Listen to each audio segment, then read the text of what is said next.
Hey, I just thought I'd give an update post my hospital oncology appointment and what's been going on. Today is Wednesday, April the 14th.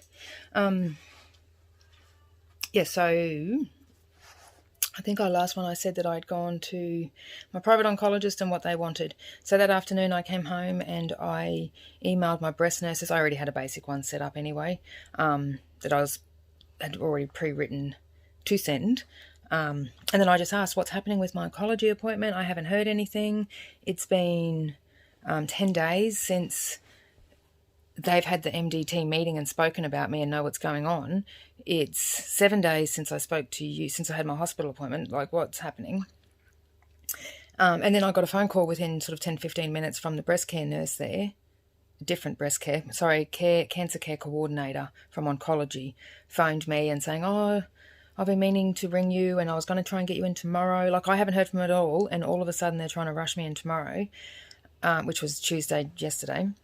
But then anyway, I got an appointment for next week. I don't know if I said any of this in my last update. Got an appointment for next Tuesday. Later that afternoon, she rang back, said we were able to fit you in. So I went to my public oncologist yesterday. Oh, he was lovely, actually. The whole experience was lovely. The breast care coordinator was lovely. She explained everything. She came out to me and spoke to me first. And without even asking, she's basically told me that I couldn't work through this treatment. Mainly due to being immunocompromised, but there's other reasons as well, but I'm just out of work. That's literally the only time I cried, more because for me that's all I've needed to know is what's happening with my life. And to know that without even asking, that they just have written me off for the next while. But yeah, they signed me off work straight away, so that was a huge emotional relief. I just have to apply for my super in that now, and put all my other super into that super and get all that organised. I should have organised it earlier, and I've said it in many vlogs that I need to do this, and I still haven't done it. But I will do that now. So that's good. So, yep, same treatment, except he's actually going more aggressive. So I'm having it 2 weekly, AC, 2 weekly. It's 2 weekly for we'll see how I go side effect-wise. Planning to tell my auntie this afternoon that we think she needs to go home now while it's free, while my other auntie's coming down from Sydney. I've spoken to a lot of forums, and I've spoke to the breast nurses, and I've spoken to the doctors, and I'm not working, and I have my husband and 3 boys, and I have so much support around me, so we feel that she needs to take this opportunity to get home for free. And plus we need to, this is our new normal for the next year at least, up to, or I don't know, however long. This is now our new normal, and, she's given us a great start to that. But we now need to just start living it. For me, like, even though I know I'm probably going to get sick and vomit, and there's going to be some days where it's going to be awful, I just like to be alone. I want to wallow in my self-pity on my own in my bed.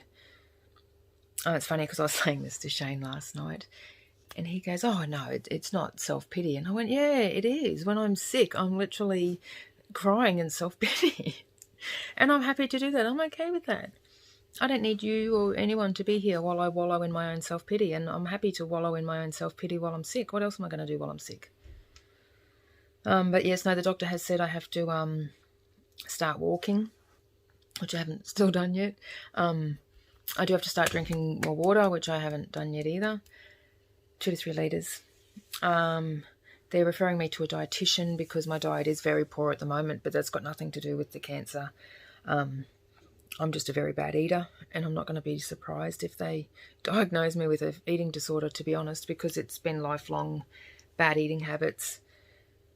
I won't go into it, but and I'm just in, like, the dip at the moment. Like, sometimes I can eat a lot, and that's when I'm in my fat stage. And at the moment I'm in the I can't eat much phase, so I'm at my skinny phase, which is a shame. It would have been better going into cancer at my fat phase, but because this is going to affect my appetite, and that is my problem, is I have no appetite. And food doesn't taste nice now. This is just part of my mental health, I guess. And so this is going to make it worse. So yeah, I've been referred to a dietitian, and they're going to try and prescribe me Resource, which I think is funny. It really makes me feel like a patient, because that's what we give patients, Resource. And look, and I agree, I do need it. I probably do need it. So that's all right. I'm thinking I might actually make it into a smoothie with some frozen mangoes and stuff that I actually all have in my freezer anyway. So that's my plan. Oh yes, I have to improve that, improve my walking. I will have an injection on the day after my chemo with the AC. That is to boost my white blood cells, I believe. Neulasta, maybe, don't quote me. Filgrastim might be the technical name. But yeah, they'll do it the first time, and then after that I can give it to myself. I've never given myself a needle, so this will be my first. I've given thousands of needles and blood tests and whatever, but never given myself a needle, so this will be a first. I'm sure it won't hurt. I'm sure it'll be fine. I mean, people tell me they don't feel my needles, so hopefully I'm the same. I did get my flu shot yesterday. Oh, because I went to the doctor. Oh, that's it. I went to the doctor. Got my flu shot. I declined a COVID vaccine. It's not that I'm against it. I just personally would prefer it to be around a little bit longer before I put it into my body. Once I feel more comfortable with that, I will eventually get it. But for now, I'm not ready. But I did get my flu shot. She checked my swelling, and I have a seroma. I do, but it's only a little one. And apparently I got my MRI results and that today. And I was reading through them, and apparently I had that post-mastectomy. So there you go. Oh, my PET scan, sorry. And it's just gotten worse, I guess, with the lymph thing. Not painful or anything. I can feel it. It's just uncomfortable. Or sometimes it hurts, I suppose. But in general, it's not too bad. But she checked that. That's fine. I've got a little dot, I don't know why, but there's maybe a keyhole up here, and it had a little bit of slough in it day before yesterday, which is just your white stuff. I know, because I'm a nurse, but it's slough. So I've just been using betadine, and they said that's not getting worse, and that's okay. So I'm just keeping an eye on that. And yeah, that's about it. So yeah, I'll start next week. They actually wanted to start this Friday, and I'm like, and I didn't know what they were just started talking about Fridays, and because I had to have an echo today, an echocardiogram of my heart, because this chemo can affect my heart. So they basically did a pre-one today, and they'll check me once or twice throughout chemo, and once it's finished, to make sure that my heart's okay. So I had that echo today, and that was literally just like an ECG dots, 2 on my lower belly on either side and 1 up here, and they just scanned my heart, right over a tender part, scanned my throat, and scanned about here, and that took about half an hour or so. So that was today. What else was there? I have a form that I keep with me now, so if I get a temperature over 38, I have to go straight to emergency, and with this form I am a Cat 1 because I am at risk of febrile neutropenia. So I have to get myself a thermometer.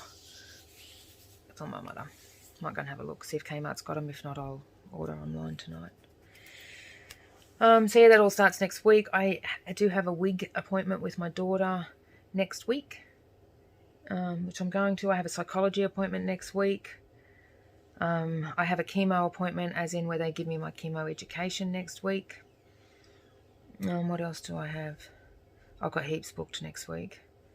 Something else. And yeah, so my best friend from uni is coming down next week, Tracy. And she's going to come to chemo with us. Shane may not be able to get time off work at the moment, which is unfortunate, but it is what it is, and I understand that sometimes you just can't get time off work. It would have been nice for for him to be with me for my first, but you know, he'll be here for me with the aftermath of the first. So yeah, that's it for now. I think I know I've said that already. I feel like I got told so much, and so much has happened since yesterday. I just think it's funny that I didn't even have an appointment 2 days ago, and then now I not only did I get an appointment, I've got my chemo booked. Radiation's definitely happening with the public, whereas the private couldn't tell me that, but there is a few questions I have with the results I got. I may have mentioned it when they did my ultrasound. They were supposed to be checking up here, but she checked lower.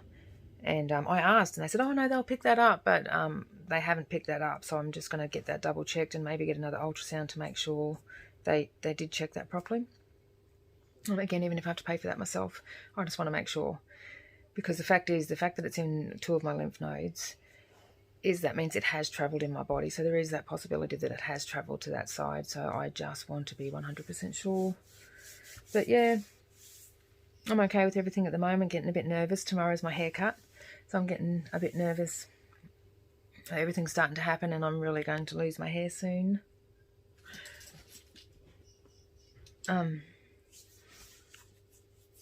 Yeah, a bit nervous of how it's going to affect me and that, but they pretty much say that it's not like you see on TV. Medicines can basically fix most of the symptoms. And there are going to be some shit days, but the majority I should feel okay, maybe just a bit tired. To keep up my regular activity, and if not exercise, like, you know, actually go for walks and improve my health and water, and we know all that. And I had my little cry about that back in week 1. Because I always said if I ever had to do anything where I had to fix my diet and exercise, I'd be so much trouble. And here it is. So I did have my cry about that back in week 1. But life is what it is, and it's probably going to be a good thing. Well, it will be a good thing. And hopefully I'll keep this better diet and exercise up for life, because I've always had a poor diet. Very, very bad eating habits. And I'm lazy and I don't exercise. And I will never go to a gym, but I'm happy to walk and jog. I actually like jogging. And I'm quite looking forward to jogging with no tits. Because seriously, I had implants and they were, a kilo between them. And it was not comfortable jogging with them. And to hold them. Dunk, dunk, dunk, dunk, dunk. Okay.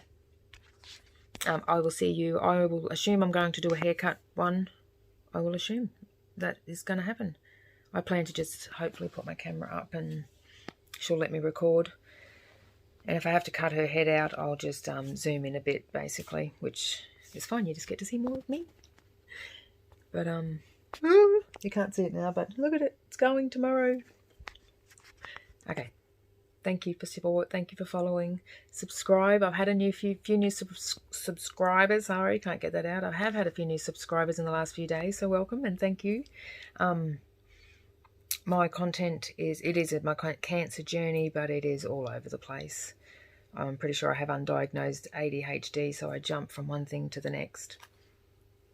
Oh, update on Kira, actually. She's unwell again. We've had her back at the vet. Same thing.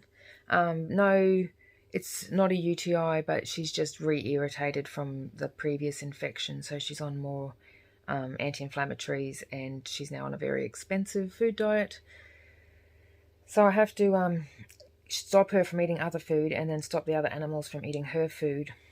So I'm going to look at getting, you can get microchip feeders, so all their food is basically locked away in their own bowl, and they have a microchip in their collar, so when they go up to the bowl, only their bowl will open. And I'm going to pay that little bit extra. Not that I can afford it, but I want to know.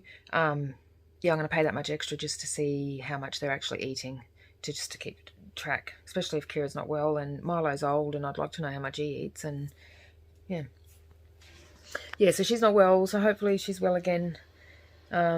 If she doesn't get well again, we have to get her ultrasounded, which is like $850. So if that's the case, I'm going to get pet insurance for her, because I have to look into it further. But that is a actual full stomach ultrasound, so that way if it's not actually her kidneys and bladder, then it'll be something to just make sure the rest of her tummy is all good. But yeah, that's it. I promise I'm going this time. Okay. Thank you. Bye-bye.